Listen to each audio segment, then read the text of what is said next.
Once you add and enable languages in language settings, you can start creating message channels in these languages. To add multilingual message channels, go to Channel Settings. Here, you can see the different languages that you have enabled. Click a language to translate that channel's content. Alternatively, you can click a channel that you want to translate, and then select the language. Let's go with Spanish for this example. Next, add your channel name and description in Spanish. But you won't be able to edit other channel details here.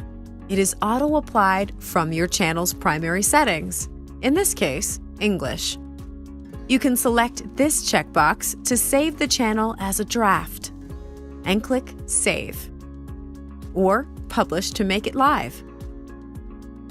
Now, when a customer with Spanish as their browser language visits your website, they will see the message channel in Spanish.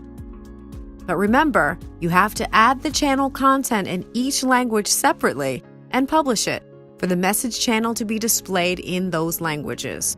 To learn more, visit our Help Center at support.freshchat.com.